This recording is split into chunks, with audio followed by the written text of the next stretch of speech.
Hello, dear listeners. Welcome back to another episode of In Conversation with. We are doing a lot of tech-enabled series and tech podcasts.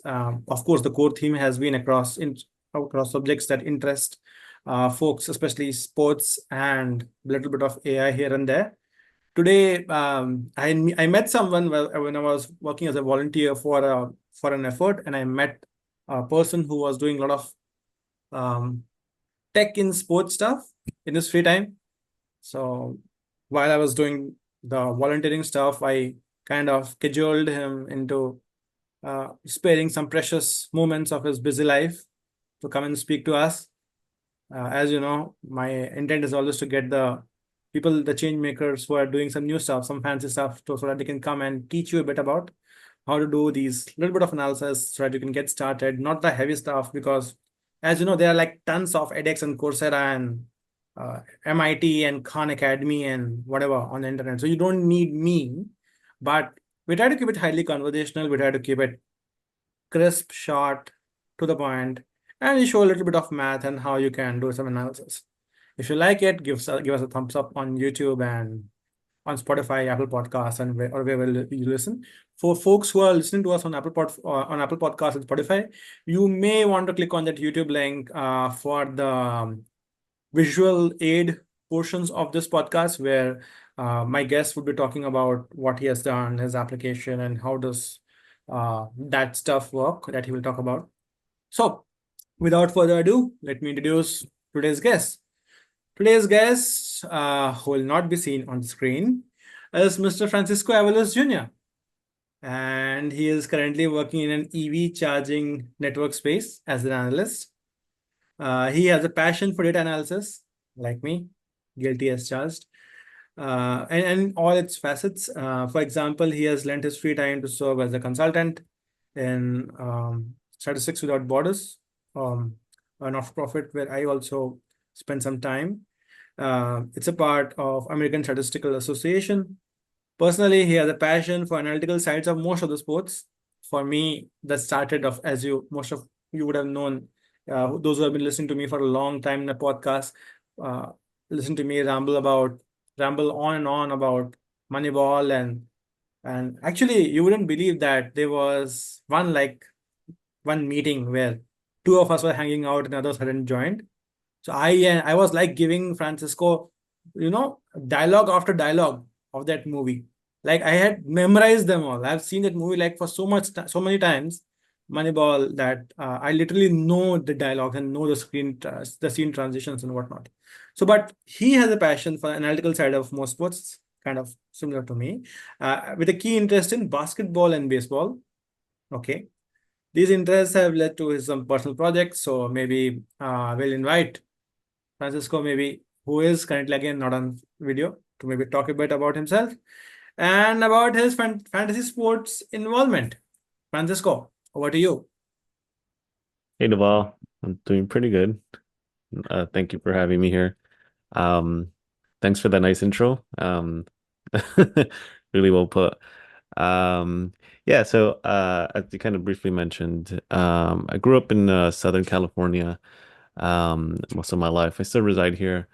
I am an analyst for going on for almost 10 years now. Currently as a analyst for the EV charging industry. Prior to that, I was in the online advertising industry, so very different, but both with the common denominator of data analysis, modeling and forecasting. Um, yes, as you kind of briefly mentioned, my interests are in sports, specifically in the analytical side of things of sports. I do have a key interest in baseball, and basketball. Um, and I would say though that I have been more focused on basketball in my personal project, developing my project more into like the basketball side of things. It was relatively easy because in baseball there's a ton of data, very like it's too many dimensions to kind of digest. And um but yeah, for basketball, I made I made display some small like web Yeah, application for a project that I have it on the side. I do this outside of my professional work yeah, when I have the time, of course, because there are times where I don't too much time. yeah, yeah. Um, but yeah, I Yeah, enjoy that stuff. we completely get it, Francisco. Tell me, or tell us little bit about, for example, in Moneyball, so Hmm. the protagonist had a problem. The problem was the protagonist had lots of ambition but less Hmm. money. So he wanted to optimize. Hmm. And then he talks about that he is the card counter at the blackjack table, if I'm not wrong. That's a dialogue that Brad Pitt says. Uh, that we are the card counters there and we want to win because we want to use math because we want to optimize the amount of money we are spending in purchasing players. Hmm. That's the reason math in sport. So what Hmm. was your push? So did you like a lot of sport? Did you like a lot of math? How did math and sport collide in Francisco's life? And when did they collide? What Oh age yeah. were you doing? And yeah. Yeah, I can share that. That's funny for me. Initially as a kid, math wasn't. It was one of those subjects that I didn't dislike. It clicked, but I didn't Yeah. kind of pay too much attention to it. And sports, that one was a subject that I wasn't too interested in as when I was young. That's funny.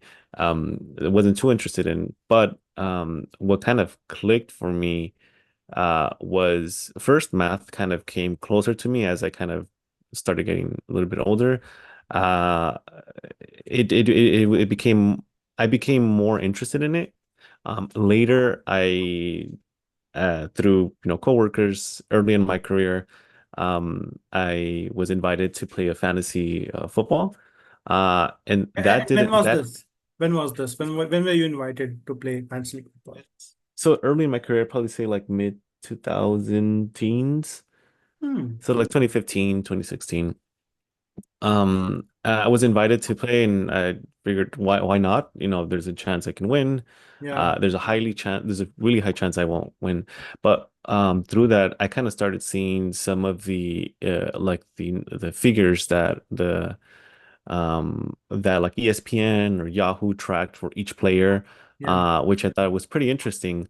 And that kind of got that after that, I kind of got interested in maybe another sport. So I did like fantasy baseball.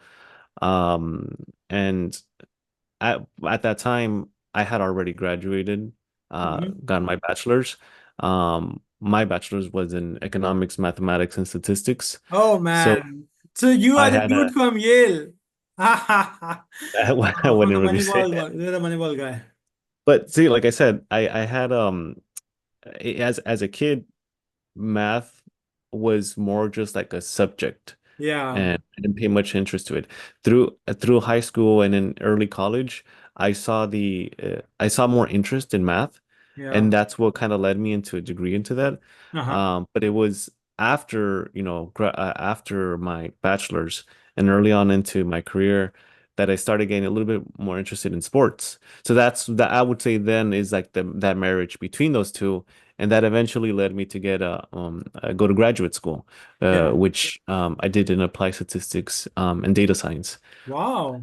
Tell us a bit about that. Like, how did your it's very rare when someone's passion or a hobby actually fructifies because most of the folks most majority of the folks have their like boring life as a steel worker or Mhm. or any life and then they follow the passion in the weekend like playing music or sport or whatever.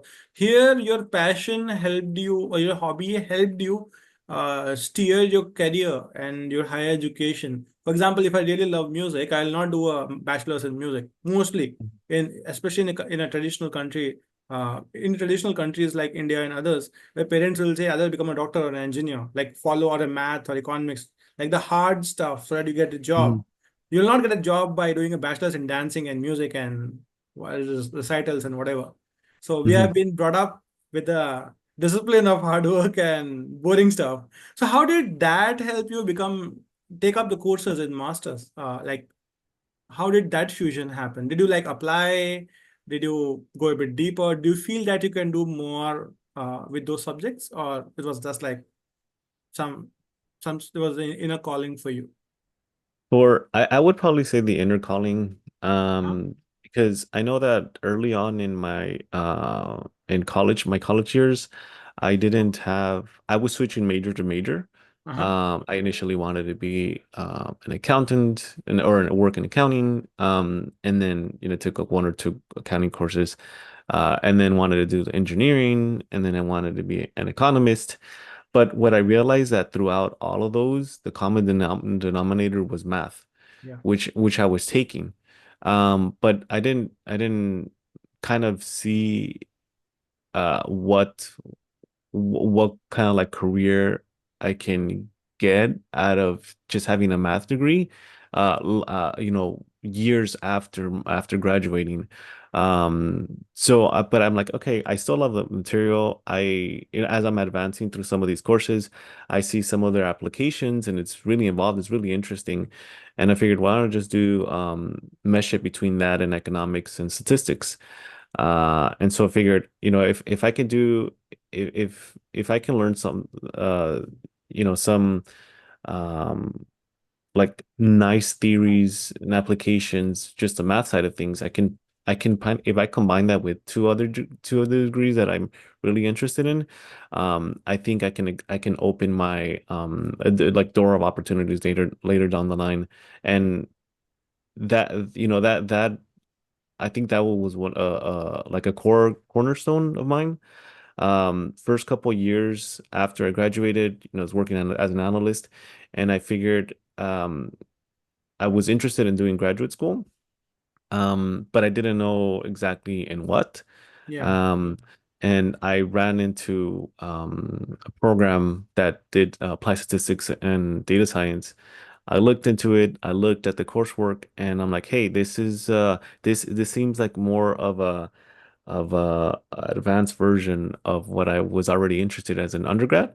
Yeah. I want to just take it up, and then I threw my hat in the ring and got in, and I guess everything else is just followed through.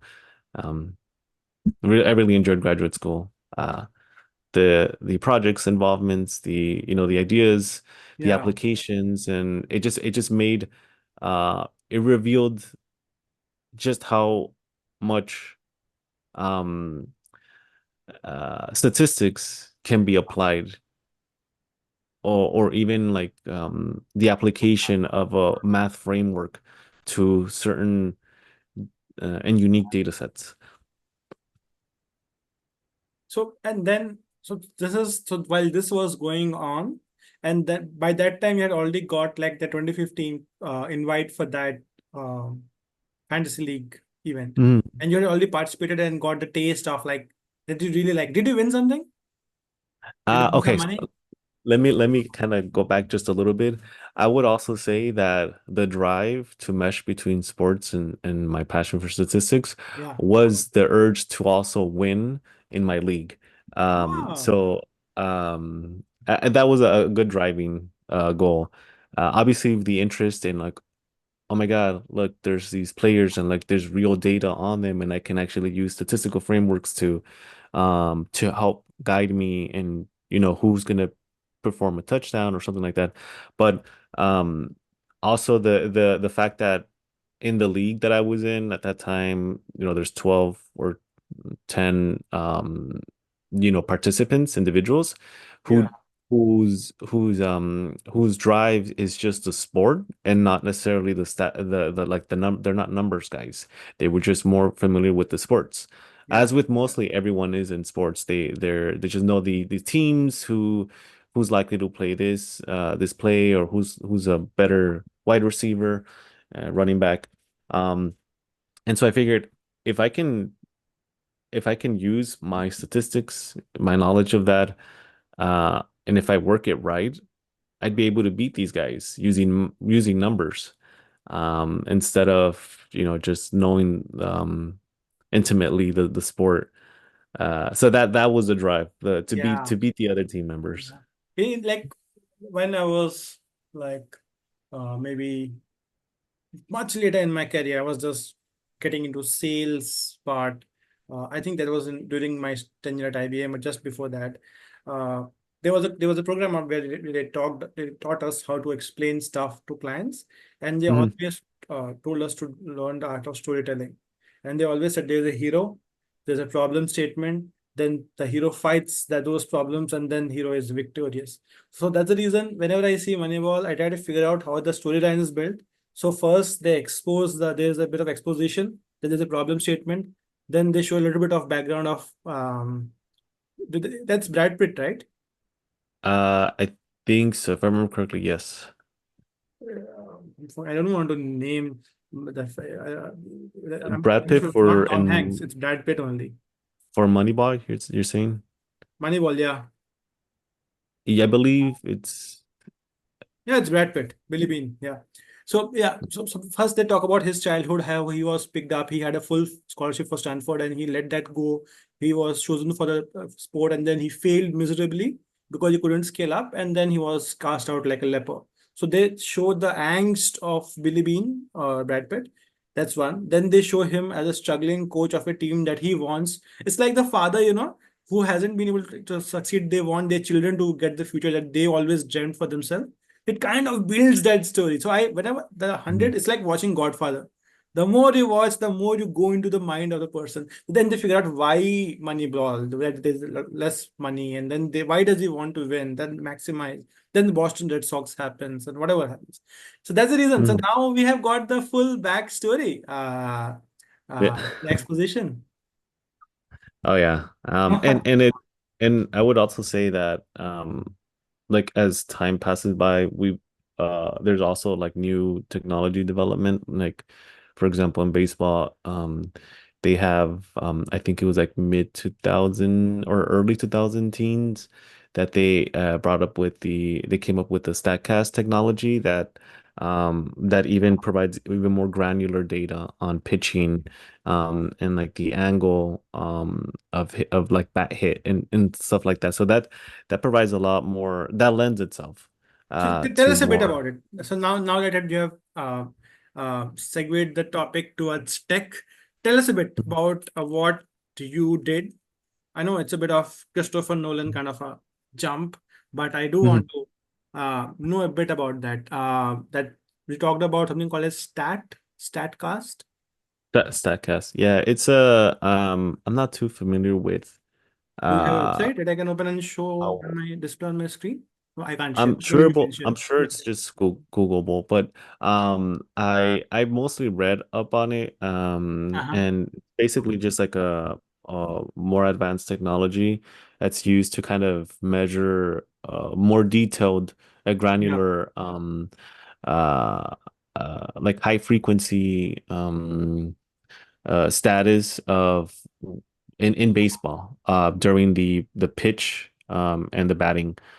So it calculates it calculates, or no, it doesn't calculate, but it provides data on, for example, the speed of the ball, and like the XY coordinates of it's assessing to where the Yeah. at bat framework for the batter. It also includes the swing angle of the batter, the velocity of hit, if there was a hit, the angle of hit, like very granular data. And it's scary the amount of like data that provides, because then that could be used for like further analysis, but it's just a lot of data. Yeah. And that's for baseball. Yeah, of course. Yeah. So, but why I like it is because kind of data, if it's easily accessible to REST APIs or open source access, then it kind of democratizes access to high performance.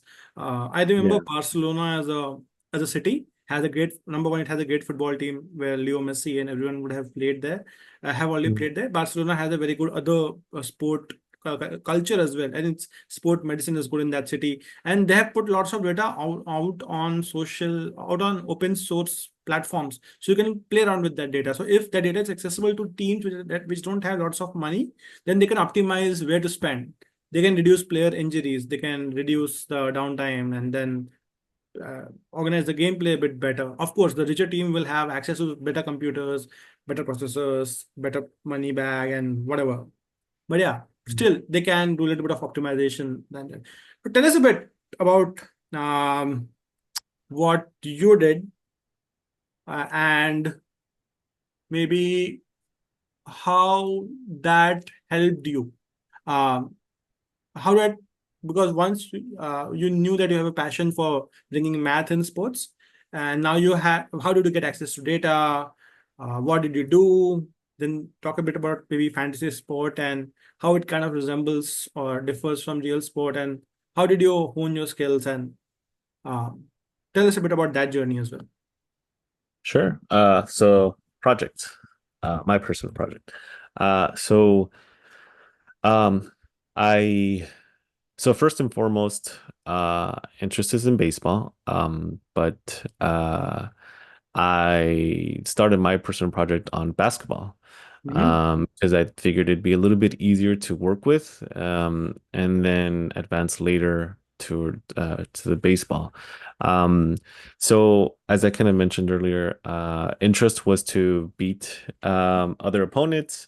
I started off with once like about a year or two after I joined the fantasy football, Yeah, I joined a fantasy basketball yeah, with close friends of mine from college. And what I did was I did some uh so during this time when I was in baseball, when I started joining fantasy baseball and basketball, I was already in graduate school, like first year or second year. And I did some sort of like a screening.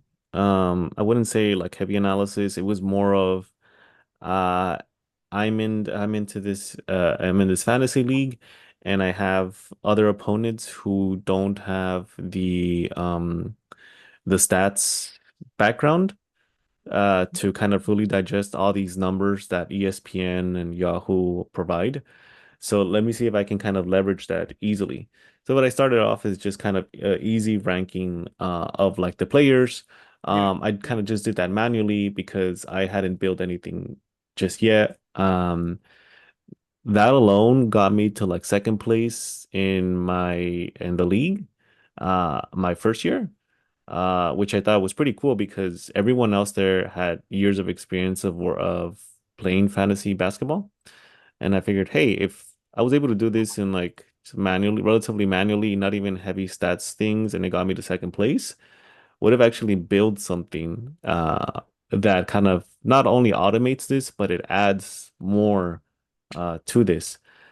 So what I kind of did is I started, pulling in, finding out sources of basketball data, yeah. pulling in that information into like a Where, database. where did you get access to that data? ESPN? So there's like various sources so you can get them, and Yeah, it like depends available on for like, free to everyone, or is it like a paid source? so there are some that are paid and there's some that are for free, but it also depends on like the type of granularity you want to look at.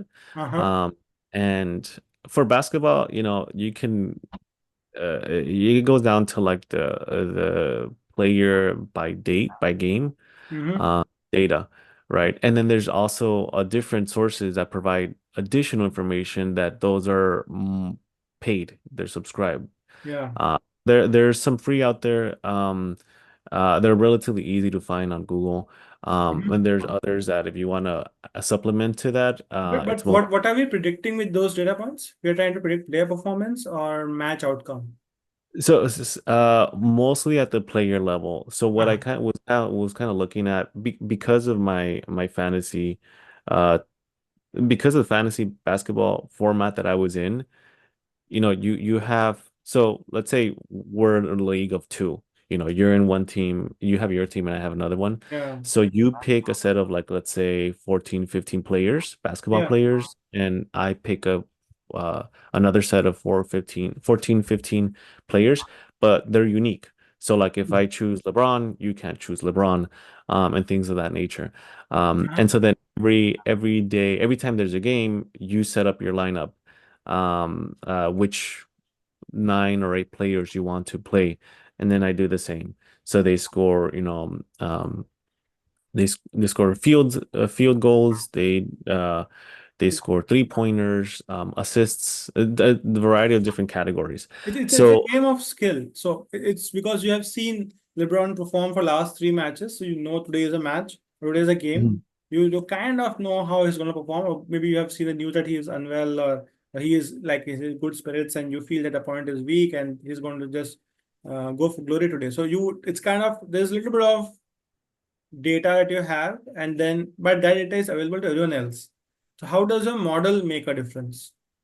so it depends on the goal, and my goal was kind of to increase or to have maximal points across all the different categories that we played against. So I believe there's like 10 categories that we play against. So there's field goals, there's free throws, there's 3 pointers, assists, total rebounds, defensive rebounds, turnovers, and think I'm missing a couple more. But so each of those categories are points that your each of your players kind of contributes to. Yeah. And so then what I was kind of do was I was what my goal was to kind of increase find players who can perform across all the board, or even complement some players. So they might have some players who contribute more to points and not necessarily to like defensive rebounds or any of the rebounds. And then maybe complement that with players who might not be good at performing points, but can provide a good defense, rebounds, and things of that nature. Having building a model like that, it's really if you really kind of want it to perform well, it's Yeah. very comprehensive. Yeah. But what I kind of did initially was focus on points, Mhm. because one of my kind of thinkings was that uh, if they're producing points, they're very likely to be on the court by the coach. And so then I kind of started with points. Mhm. But then because I wanted to go down very to the very deep, like a very granular level, I Mhm. wanted to make predictions by game. So for example, if I have LeBron, what do I forecast the number of points he's going to play for his next 5 games to see if I should have him um on my um on my lineup. And so what I did is I kind of create this project here. Okay, would Just you share my show screen a us the little bit. project? Yeah. So show you guys this one. So this is just relatively simple. I haven't gotten to updating this in Mm-hmm. about 2-ish, 3 months because of just time limitations. Yeah. But what you kind of see here is just like a simple web application of basketball, Mm-hmm. of my fantasy basketball. Mm-hmm. So you see here, there's 3 main tabs. There's predictive modeling, there's free agent screening tool, and then there's current team performance. Defaults to predictive modeling, and it shows a time series. Actually shows different models you can choose from. That make predictions on the particular player that we have, which in this case is Jaylen Brown. And so it shows historical points that the player had done, and then it shows the model predictions for the next 5 games. Mm-hmm. So here you have next 5 games, yeah, against Portland Trail Blazers, 23 points, and so on and so forth. And then here, this box here, you just see more of like the stats, more like the stat involvement, like just the performance of the models themselves. And then you can kind of just choose which model rendering is Hmm. what their results are. Obviously, this looks very wonky. Uh, Yeah. It just goes for the sky. it goes to this guy. But this could also be that, Hey, it's going to straight to the ground, man. What which but this is exponential. this Okay. So this could also exponential. Yeah, this is this could also like be an indicator that perhaps just looking at the points category themselves, perhaps more of the advanced models might not necessarily be the best. yeah, Because here we're looking at just the simple like autoregressive integrated moving average, which is well almost like a bread and butter for time series. Double exponential, not necessarily that good. But then you can kind of yeah, look at some of the other players, for example, yeah. Stu, Moritz Wagner. Does Uh, that mean that players are not very consistent if the predictions are way off their current performance? Is that they have been very inconsistent in the past, so the data has ingested that inconsistency and is now showing inconsistent results like too high or too low? Is that a measure that of a past performance? Is that a outcome of their past inconsistencies?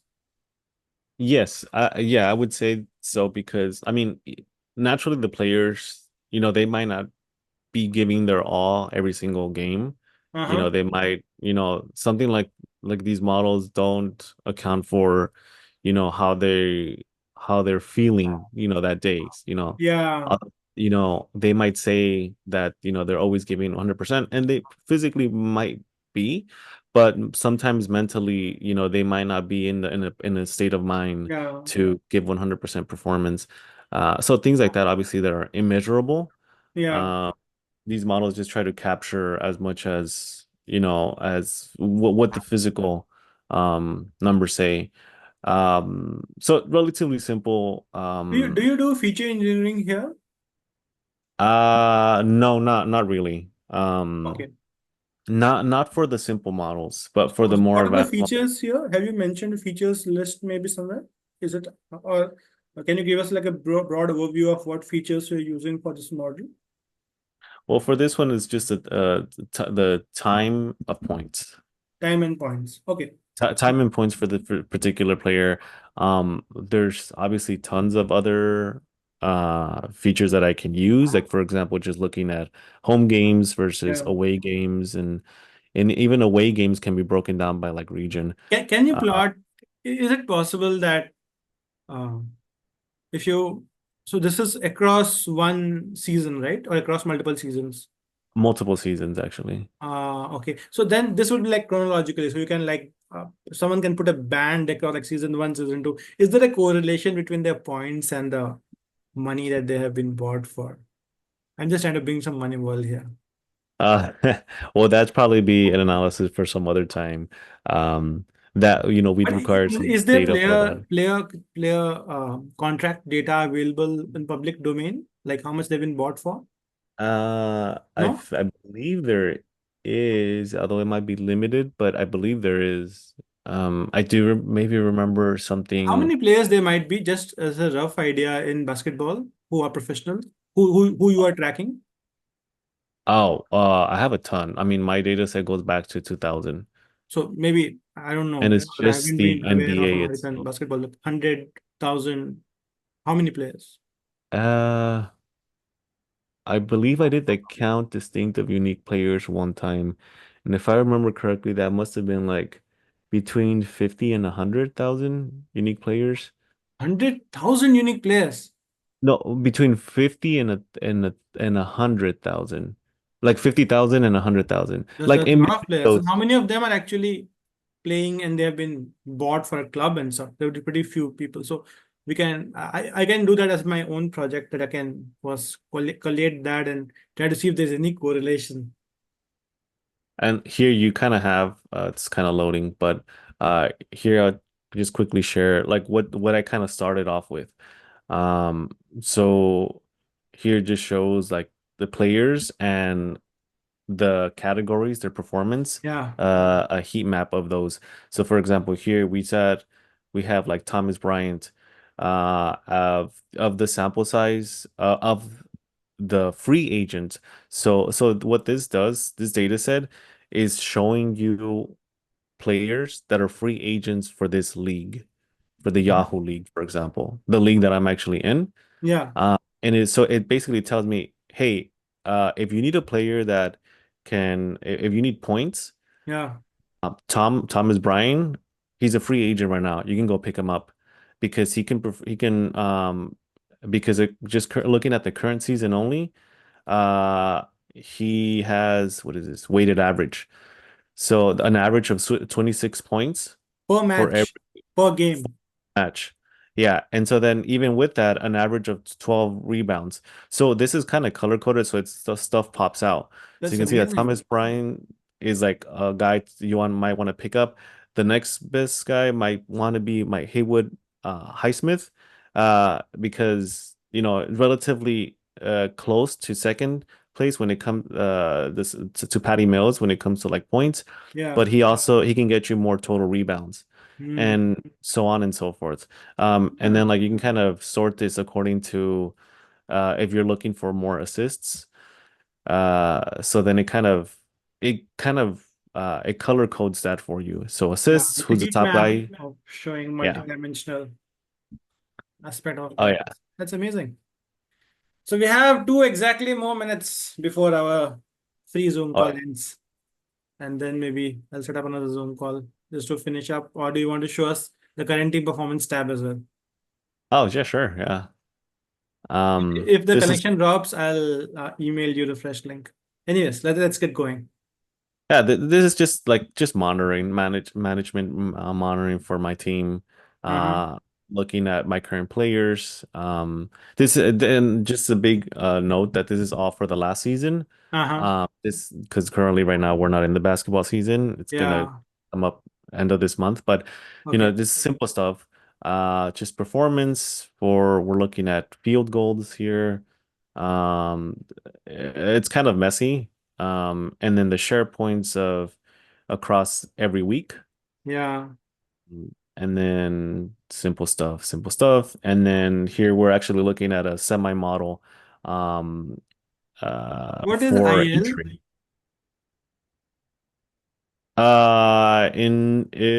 Injury, Leave. Injury leave, maybe.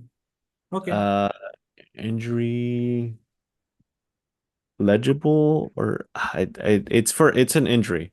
Okay. It's an injury designation for Okay. players, but this is actually a model. Uh-huh. It's a mortality model. Yeah. Um, Okay. Cool. And you are the host. So would you mind if you start by sharing the same screen? I guess you were talking about IL when the connection broke. We're talking about illness, something. Let me actually yeah, look. What does IL mean? I got it. IL. Hmm. I think it might be legibility, Uh-huh. injured legible, or something like that. Mm-hmm. You can see my screen, right? Yeah. Yeah, I can see your screen. Yeah. Yeah, Okay. good. Yeah. Uh, yeah. Basically, this was an attempt to include injury data because what I realized is that one of my first season in basketball, I was doing great. Was able to kind of do. When was this? When was your first season in I basketball? would probably say this was like maybe 2016. Oh, way back. Mm-hmm. And so this was the idea, Mm. something like this. And this was the idea of like some uh, uh, sorting, a ranking, as you would probably say, for players, Mm-hmm. but in ESPN, and their formats like not it. I mean, as a stats guy, what they had was just relatively just a wall of numbers, and it didn't help. But I wanted something more like this. Um, and no, season one, I had this in mind, and I kind of did a manual version of that Yeah. using the ESPN their website, and that Yeah. got me to second place. But then the second season, I was hit with a lot of So, but uh, tell me before injuries. you go to the second season, if I may interrupt, tell me that light bulb moment when you saw something and then just something clicked, like aha. So that makes it work. So what was that feature? What was that one turning the knob that seemed to do the trick, and then that, you know? pulled you in, that sucked you into the world? There must be something. Otherwise, people usually get bored. So, what kept you going? I mean, just a passion for stats and just making it work. So Uh, season one was like, were you satisfied with why, what did you improve on season two compared to season one? And why did you improve on that only? What made you choose that improvement? Did you know that something can be done better? Did you find where you're going wrong? well, the first thing was just getting it to work, like Uh-huh. the idea, getting it to work. So I kind of kept it. I really like going into complicated, like really into the complicated, structure, like the things of like theories. But and that's been kind of like true for most of my like learning, either at academia or outside academia. But Mm-hmm. what I've also found is that sometimes you don't necessarily have to really jump in to like be really in the complicated. Sometimes like keeping it simple and then building off of that works is much a stronger foundation than trying to jump into the really complicated stuff. So that was the idea for me was, hey, ESPN provides like a wall of numbers for players, and I'm kind of sorting then. I just click on like let's say a column here and it sorts. And then I'm like, but what if like that's a simple idea. But what if we can kind of have that into like a color coded? And so makes it so numbers pop out. So it's not really complicated. It's just a simple idea. It's Mm-hmm. just I just want the numbers to pop out, like in this case. Yeah. But what makes this one a little bit more unique was that I added weight to like the categories here. So for example, you have total points scored here. So you see that Thomas Bryant is 26 points across, the just for the current season. But this is not just any like 26 points. This is 26 points that's weighted across by minutes on the field. So if, Thomas Bryant was if the coach kind of put him in the court for a couple minutes, let's say 10 minutes for a game, this point scored is weighted by those 10 minutes. Oh, so there is a It formula doesn't working in the background. and formula, but the formula isn't complicated. It keeps to the same, it's a simple weighted average. It's weighted by the minutes. So I Yeah. figured, initially it was, ESPN just ranking them and just showing you like the minutes, or not showing you the minutes, just showing you the points scored. But I figured, let's keep that same idea, but let's weight it by minutes. So it provides kind of a value, like how much the players value when they're on the court. Uh, Mm. and so initially it was that idea. Let's start off with something simple. And then I made a little bit of progress on it. And then when I kind of start build the web app that kind of started showing the results, I kind of kept at that same idea, and without adding too many complicated things to it. It was just a Mm. chipping at the same idea, just Mm. to see how I can advance it Mm. later. Um, and it's later that I started kind of developing more advanced stuff. I mean, I had Yeah. uh, the interest in advancing more advanced stuff, Mm-hmm. but I kind of kept it simple initially and kind of build off of that Yeah. as a good foundation. Yeah, that's what say in that's what a lot of commentators say in football, the soccer as well. For say if Messi is there or Ronaldo is there or Mhm. Zinedine Zidane is playing, a lot of people say they give the ball to those players, spend so that they can the time on pitch they can the coaches can extract the maximum performance out of those star players. So if those star players' performance has to be judged, it has to be judged by the minutes on the pitch.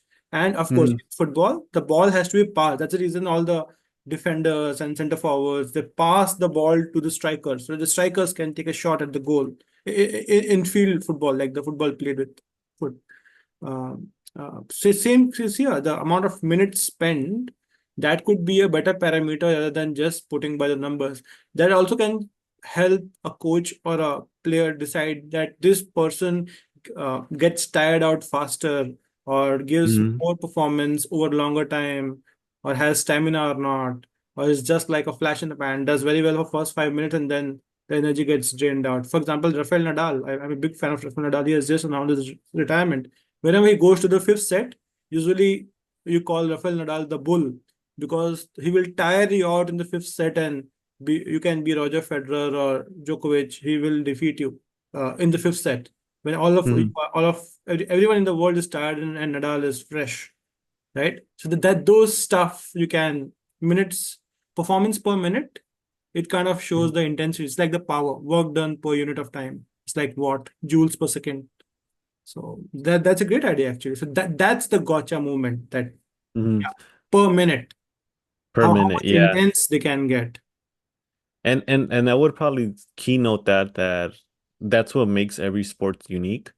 In basketball, the like the coach has a big say in how he wants how much time he wants a particular player to be on the court. He might limit a rookie, and he also might limit like a veteran because perhaps there might be like injury lenience because of time, but so and so that that's basketball. It's just one simple thing in basketball. For baseball, it's different.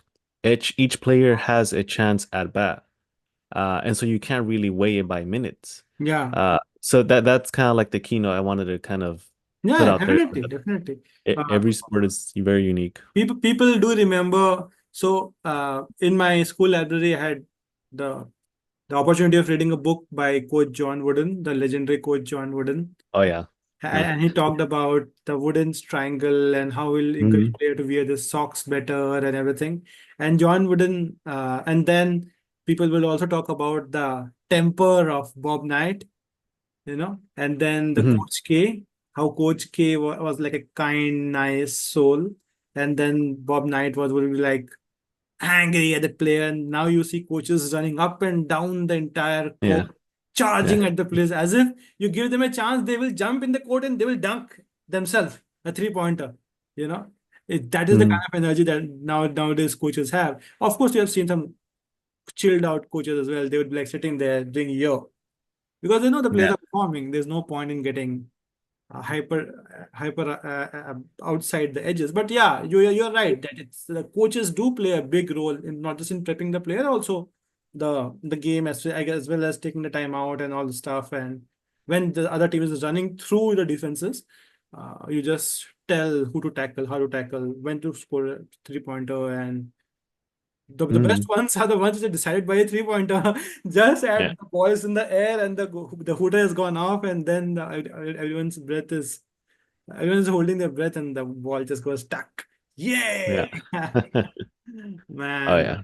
Yeah, yeah. So yeah, every sport and in subcontinent and now coming to the US, cricket as a sport, it's highly so there are two formats. One is the test cricket, which is played for 5 days, and it tests your entire skill and stamina and whatnot.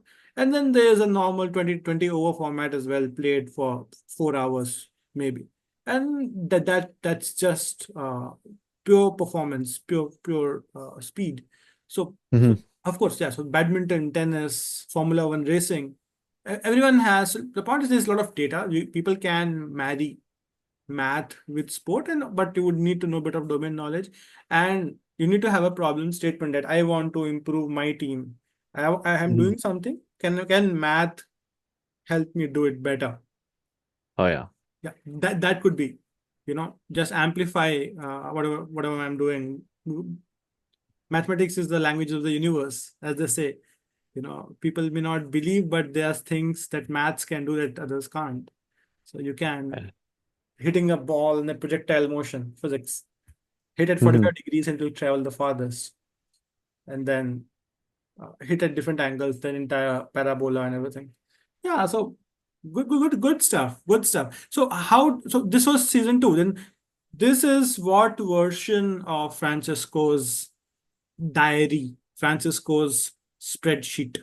So how many iterations did Francisco's spreadsheet take to come to this beautiful? Was it like second season this good, or when did this Heroku app? How did you come to know about something called Heroku? How did you know about application programming and web design and what those things are not taught in a statistical course? Did you take a computer science course? How did you Uh, do stuff?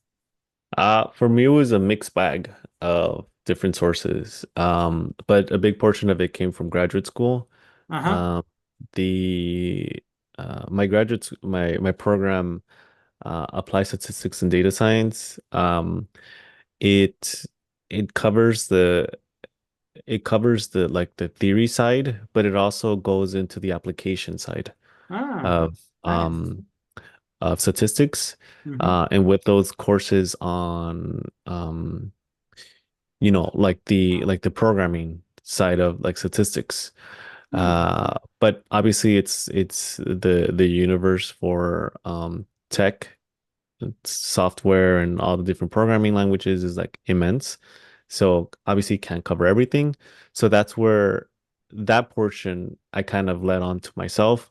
Ah, Um, a little bit of online learning, a little bit working with friends who are programmers, suggestions and feedback and things like that.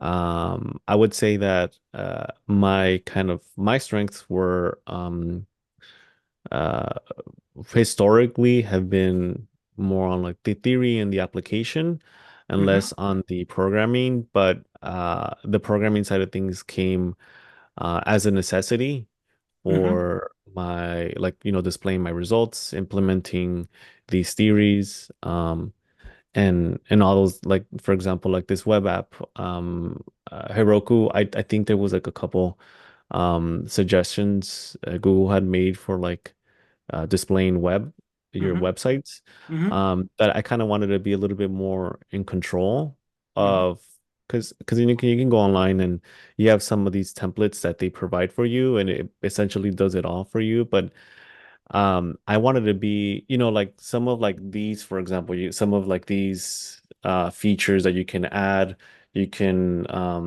exclude and different cuts of the data that Yeah. kind of naturally lends itself to the creator wanting to have more control. Heroku was just one of those that kind of clicked with me a little bit. I Mm-hmm. wouldn't say it was a walk in the park because there was a lot of times where uh, five different iterations was a result of something, a very small syntax. Um, but with time and with effort, you kind of learn some of these languages, kind of get familiar with them. You don't say that you're an expert at it because it'll kind of remember that and beat you down for the next iteration. Uh, it has a life of its own. Yeah, yeah, but this is this is good effort. So what I did something not as tech one. I just used Tableau, and Tableau Mhm, has like a Tableau public website, tableaupublic.com or something. And mhm, there public.tableau.com, and there I put like some couple of analysis of players and teams.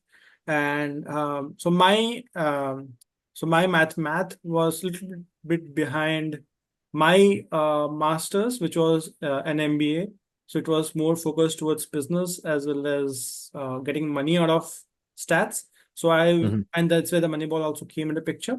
So what I did was I simply put simply total brand value of um, say NBA is say $1 billion, for example. If the NBA brand is $1 billion, then what is NBA? Is NBA like stadium or facilities and desks and benches? No, they are the players as well, right? So if they are like players who are getting paid $10 million, $50 million a year, then and there are like 20 such players that makes $1 billion. That's a player mhm, salary. 20 players across say five teams who are paid $50 million. Others would be paid much lesser, but they're like 20 star players. So you add them up, and that's how you get to a brand of NBA. Then so you know that is the expenses. So if you are the head of American Basketball League, not the team. There are a lot of controversies that also float whenever American teams travel to Olympics. because the Mhm. coaches feel that there are like too many stars in the team, and it would be very difficult to get them all together. Because in Olympics, you're performing as one country against another country, and most of the players have been playing in their own leagues, so they have their own comfort zones. So gelling them together. Anyways, the point here is this: so if suppose you are the head of NBA and you have to run the operations, how much money you need? So you would need money for the salaries for the staff. Then you have to pay the players. Then you have to run the facilities of all the stadiums. So then that's how you spend. Then one is the all the expenses, and then other is all the income. So where you get the income? Then you do the fantasy league, sponsorships, ads, brand deals, TV channel exclusive content. So these contents will only be there on say Sony Super Sport or whatever Yahoo Super Sport or which channel or which live and all those syndication and stuff. And then you so they're like petabytes and petabytes of content generated every day, which are stored across. So then you will sign a deal with Oracle or IBM or AWS or Google that, hey, instead of you giving us $500 million to put a Google logo, why don't you give us 100 petabytes in your data center for doing all this stuff and analytics? And all the teams will get free analytics on Google Cloud, for example. That's how. So they put a number there. But I was always very fascinated about how the math behind that work, because it's just a humble, simple player. It's just a ball. We're Mhm. just dunking a ball. There's a hoop, there's you, and then there's a ball. That's Yeah. all there is, to Oh be yeah. honest. But it's not just you and a ball and a hoop. You know, Usually from far away, when from India or from across the world, and people see first is Pursuit of Happiness, where Will Smith tells Jaden Smith that never let people say what you can do, and then he teaches him how to dunk a ball. Little kid dunks a ball perfectly. That's a movement, and then fathers teach the kids. It's an individualistic sport. From there, the journey of becoming a billion-dollar brand, from just pure passion and fun and family pastime to a professional league, where the players can't be paid when they are in colleges, so they have to be paid in another ways. They are all the American now. Better than me that the players cannot be paid salaries because they're not professional. They're still called, but they're endorsing brands. They're making money in other ways because brands want to pay them and they want to catch them young. So the entire journey of good play, good sport, and what it stands for. Entertaining someone, you like a large pizza or a Coke or whatever drinks that I can discuss on this family-friendly podcast. Then you sit back and you turn on the TV and you watch something. It's entertainment. So I pay $20 a month for entertainment, or 10 million people pay 20 million $20 per month. That's $200 million per month paid in Mhm. subscription to a particular TV channel. Then they sit and watch sports. If there's a red button, you press that red button, you get some more analytics. For that, you pay maybe 50 cents more. That's where Francisco comes into picture. No. They're like they're like 10,000 Franciscos working in the back end who are like, I'm not trying to put it down, but the point I'm saying is that's where analytics Mhm. drives home money. That's where. So player can put that button, it will put an overlay on the field and it will show some curves and all the stuff. It's like in YouTube, there's a button called YouTube Stats for Nerds in the YouTube. It shows the real-time data on YouTube. It shows On there's the a button called video. stats. So have you seen that? I believe so. Stats on the video. Yeah. So whenever a YouTube video is playing, right click on that. There's a button called Stats for Nerds that nerds like me know. Oh. Yeah. So I can share my screen. Whenever you play any YouTube video, playing video, right click on a live video, there will be a button called Stats for Nerds. So that's the value of analytics, because one, that's how does analytics make money? One is definitely fantasy league, that maybe you can select if a monkey pulls cards, or a duck or a goose picks cards and says 10 random people. And then there's a gentleman called Francisco who does like a lot of math and selects again 15 players. And then those 15 players selected by a monkey perform better than Francisco. And that's not because Francisco's math is wrong. Because in the longer run, you have the explainability of when they will bounce back. That's what happened in Moneyball as well. But the team didn't win as per their model, but in the longer run, they will win because the math will always work. It will check out. It will check itself out. So that's the fun part. Mhm. That's what got me. I didn't, of course, go the Heroku way. I just put stuff on Tableau and put it out there. But this is a good learning actually. Um, Mhm. I hope if you are open, if you can share a couple of links. I'll put them in Mhm. the show notes for people to have a look, or a couple of Mhm. resources where people can go and read a bit further. Mhm. Um, that will be very useful for our listeners. Of course, they'll post their comments and feedback and what they want to know and how they get. So if there's a young kid, young boy, girl, whosoever, and they want to get started, and they're not in college, they're like in school, eighth grade, sixth, seventh grade. They have some free time and they want to play around in the computer. So where do they get started? What do they do? What do To they do? just um I would probably say if they first if they have the passion, I think it starts there. Having the passion initially, that's essentially the fuel that's going to carry you through from the beginning to end. Mhm. First, if there's a passion, then there's a good pathway to getting towards almost anywhere you want to go. A second is just working on personal projects that you might be interested in. But I think eventually that will lend itself to kind of going into more advanced programs that can supplement you. Because essentially you kind of want to get to those advanced programs, whether it be like a bachelor's, whether it be like a master's, a doctorate degree, or it doesn't even have to be any of those. It could be like a one-time program, but essentially what you kind of want to get is that learning experience. And then obviously, of course, the real world experience itself, because it's only then you kind of really learn what it's like to work on timelines, what it's like to learn um on what's deliverable, what's essentially useful for an end user, what's important to either a business or for an objective. Those are really good directional points to have under your belt. Because then you can use those for your personal projects. Like for example, me, my goal was to, beat the other opponents. But then I had to break that question down into little pieces too. Okay, so there's many categories I can use, but let's focus on points for now. And then, that doesn't obviously answer all of my question, how do I beat my opponents? But it gets to that direction because the real world is much more complicated than, putting it into small figures. Um, but breaking it down into bite-sized pieces is a good approach. Is something you can kind of start off with. It allows you to eat the elephant in the room, a bite at a time. So one is definitely know what we want to actually know, what we want to do. Then follow Mm-hmm. your passion. Maybe reach out to your school teacher if you are in school and try to understand where you can get started. A little bit, try to practice the math that you do, the sports that you play.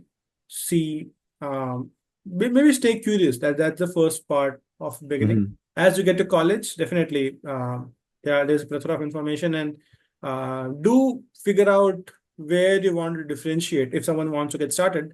That one is definitely what everyone else is doing, like playing the same, because fantasy league would give them some stats on the screen. So use Mm-hmm. those if you want to still go a bit further, a bit further, a bit in depth. Then that's where you can go and figure out, download the data, put it in Excel or put it in Python or R, and then play around with it, and then see which model works for you. Of course, you need to know these models well. These are not like simple mean, median, mode. They are not very Right. simple statistics.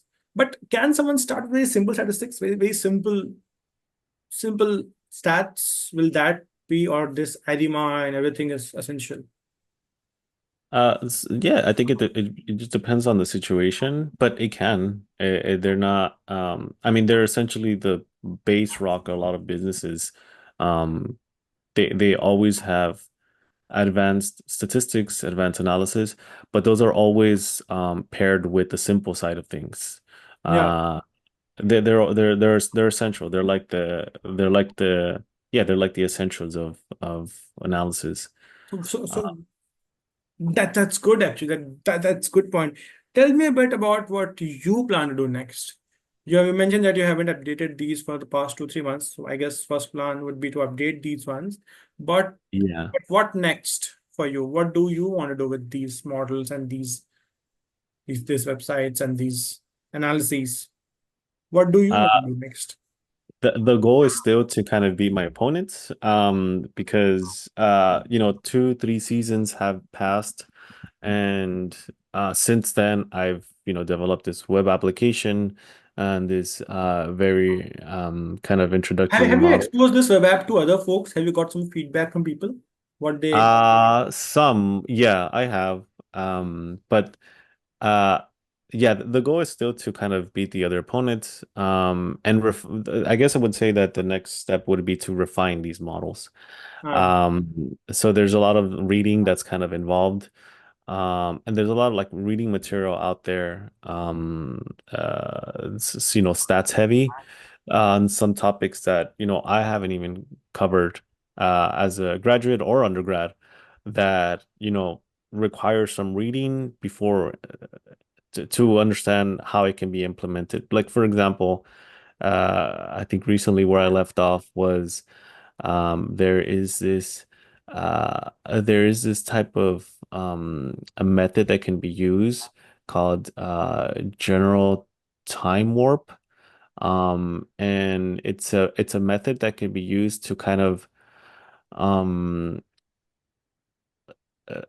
increase or decrease the time series data based off of a base time series, a different time series. So, for example, and I was using this, or I was looking into this for the basketball players, so that I can have equal lengths of data. For example, rookie players versus veterans. Veteran players obviously have many seasons under their belt, so that translates to a lot of data. But rookies, they just started. They might just be 2 weeks in, so they might have like 10 games. And so then using some methods like that will allow me to kind of um, almost equal in length, but then I have to understand the method properly to ensure that is it possible? Am I approaching this the right way? A lot of reading is involved. yeah, So the next steps is for me is just kind of refining these models, yeah. I improving guess on them. that this was also the point raised in Moneyball that Brad Pitt says that to the scouts that the problem that you are mentioning that there are far fewer games, so there's less data. So as a scout, how do you select one kid and not the other? How do you gauge potential of someone and say that hey, this kid is going to make big and this kid not late bloomers or just not having enough data?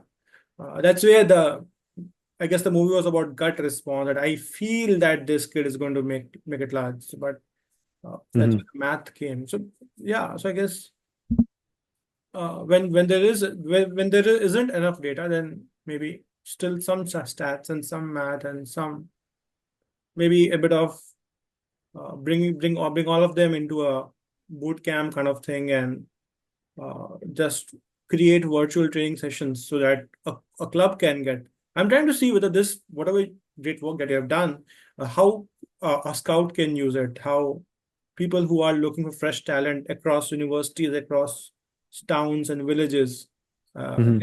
how can they use this to figure out whether to select one, or if school teachers are looking for talent to be put in the school team, a lot of people who may have good potential. Those data points are actually, as you are mentioning, that there are a lot of papers to be read. Those papers might be covering how to spot talent at a young age. Mhm. That could be. That's where math can reduce discrimination, maybe, or bias, maybe. I'll not use the word discrimination. I'll not use the word bias actually. I'll use the word because there isn't anything. So humans will try to. I think I'll use the word heuristics. Heuristics Hmm. is the right word, or the rule of the thumb that hey, he hits the ball cleanly. He's going to be a great player, but he doesn't do a lot of home run, or he doesn't walk a lot. He doesn't score a lot of points. The entire Moneyball stuff. So a lot of heuristics come in the picture in the absence of good quality or sufficient volume of data about a player. And of course, one final, I know we are at the fag end of the this podcast. Uh, has video analytics picked up in the US, like tracking the video and player and doing like a 4K high definition video, and if someone is doing no, sorry, not my mic.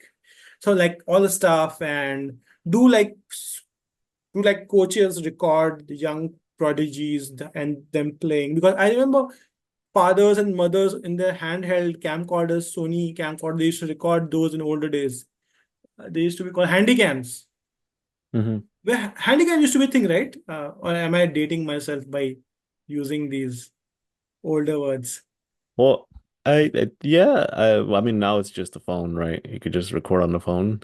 Yeah, yeah, just record a Um, phone and but can someone, as if someone records, like puts two phone across and records their kid or records the student, is there something that they can use to analyze their body movement? Is there a open source? Okay, let me rephrase the question. Have you done any analysis, or are you aware of some open source methodology where I can ingest a 5 GB video file of a player, and it will identify body parts and motion and know that okay, his hand is moving too fast or something like that? I haven't personally. I know there's out there some like implementations of video, like video analysis you're talking about, like video forecasting, or just reading off of like movement, I think. Is Mm-hmm. that yeah, I mean, I think it might just depend. It depends a lot, but for I think so that just measures like the movements Mm-hmm. visually. But like for example, for for baseball, the StatCast already includes granular data. So that in and of itself is data that's very useful for like the models because one, it's very granular. Two, there's a lot of data points for that, which is what models like. The more data you can give it, the more better um the better the weights that can be adjusted. And so the more closer to truth the predictions will be. Video, I mean, I'm not too familiar with how the level of granularity. Yeah, I would say that there is a form of it in baseball, which is the like the angle and the XY coordinates of the incoming ball as it's being pitched. But that would be more, so that's less on the player and that's more of like the that's less on the batter and it's more on the pitcher themselves. yeah, and maybe that will be useful for the trainer and the physio, just to know if they are spraining their ankle a bit more, they're putting a lot of weight on a particular muscle a bit That could more. be. It's like a Yeah, posture thing. I mean, it could be like you said. It's at least for the focuses that I have for like the Yeah, performance. Maybe not necessarily, but like you said, maybe for predicting maybe injuries yeah, or which angle is an ankle is likely to be twisted by a pitcher when as they're pitching. That might be something that's useful and explored. Um, that might involve a whole nother set of data, but yeah, uh, yeah, yeah. So yeah. finally, before we wrap up, uh, any memories of a great game that you actually predicted like so well that you could have got all the bookies money and all the betting money, had you bet like your life on that? You would have made like $1 million in a night. Did you get like everything right, or do you remember any particular game and where your math just won you over? the actual match on the TV? Uh no, I don't bet on like games. I know, I know. So let me rephrase my question. Was there a game where where you actually whatever you predicted went was like bang, bang, bang, bang, bang, bang, right? And you were like, God, this is all just what I wrote, and it's all happening there. Was that like you were like dumbfounded? Like, how is that happening? All your predictions are coming exactly true. That's what I meant. Like, had you bet like $1 million, you would have won everything. Does anything come to your mind that maybe just because of coincidence or just because of good math, uh, that Oh, you mean like whether if I lean yeah, more towards is it yeah, all the players uh you chose, they did like superstitious or amazing that day. uh I don't know. I mean, I usually tend to lean more for the scientific side of things, so like, Yeah. How do stats, you numbers. validate your model? It's like, how do you validate your your short-term wins? Of course, long-term you want to beat your opponents, but how do you Mhm. rejoice small victories when you select players and when you change players, when you drop one, you take another in your fantasy league? So was there like one such team which was like not all stars, but they did really well? I'd say probably constant monitoring, and then judging the results versus what was predicted. Uh-huh. I mean, that's like relatively simple. So Hey, when was the delta the minimum? When were the results and predicted exactly the same? uh, That's the definition of success, right? the when the delta is small. Yeah, there's been a couple players where I've had the delta has been relatively close to zero. And then for the like for example, player A, um I predict, such and such for the next 5 games. Delta is really small for the next 2 games, but for the last three, it's kind of off. Ah, Uh, and so then, like, that might be a question of the parameter adjustments for the model, or uh, it could be that the model itself might not be a good fit uh. for a little bit longer term. But I've had like multiple small deltas and a lot more big deltas. And do you also monitor players who are changing teams? I guess I guess the previous one kicked you out. Oh yeah. Yes, you're talking about like a game that literally had you like giving all the right options. No, no, no. I guess what I was talking about. Have you seen the players whose performance have changed once they switched their teams? Well, like they saw better performance. Why I'm saying this is because teamwork makes the dream work.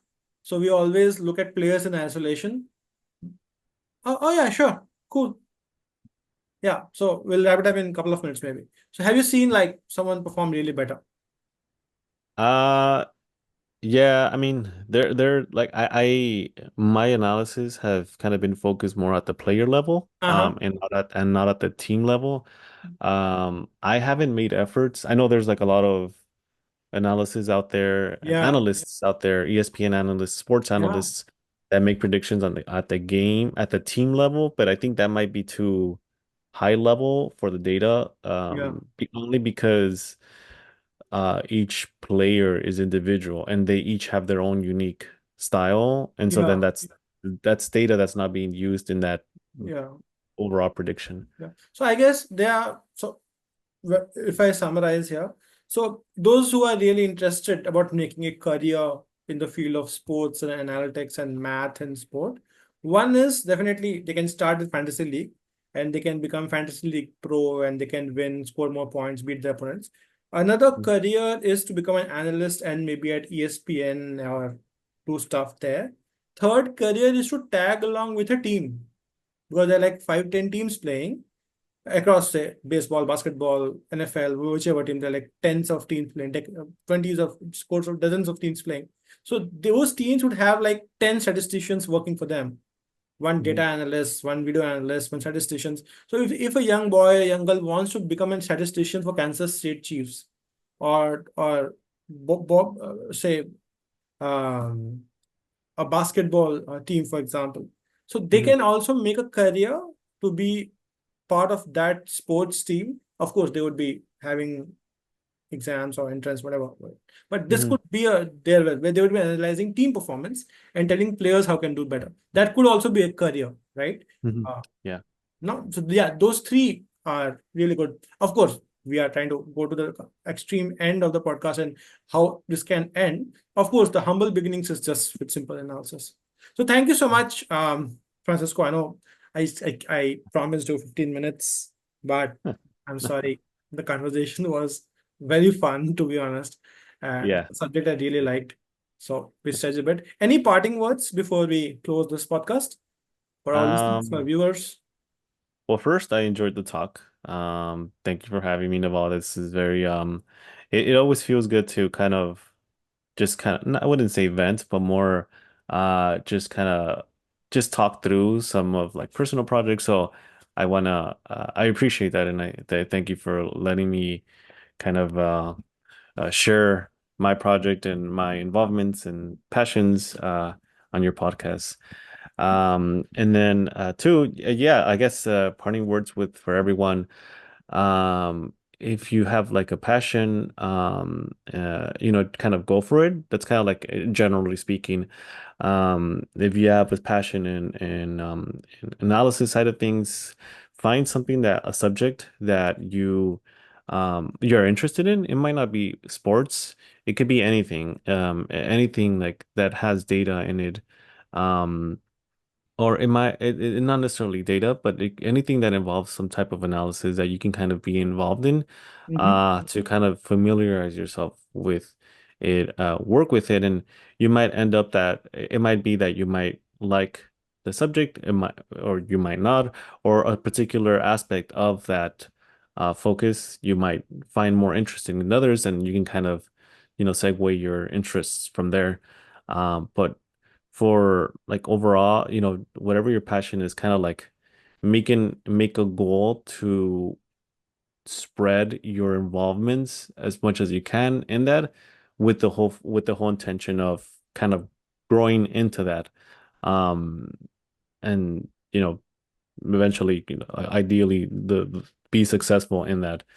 Um those would be my parting words for everyone sharing thoughts. Thanks again. Thanks for your time, and thanks, dear listeners, for listening to this podcast. Do leave your comments, feedback, opinion at the bottom of the podcast, and we'll read it in the next episode. We'll also share it with Francisco, and we'll get his feedback on your feedback. And if you need any comments, any links, any stuff, let me know. I'll put it in the show notes. I'll beg Francisco to give me some more links and material that I can put it for you so that we can have some very good content conversation going and inspire a bunch of young folks who want to get into this world of math and science. Let's get started.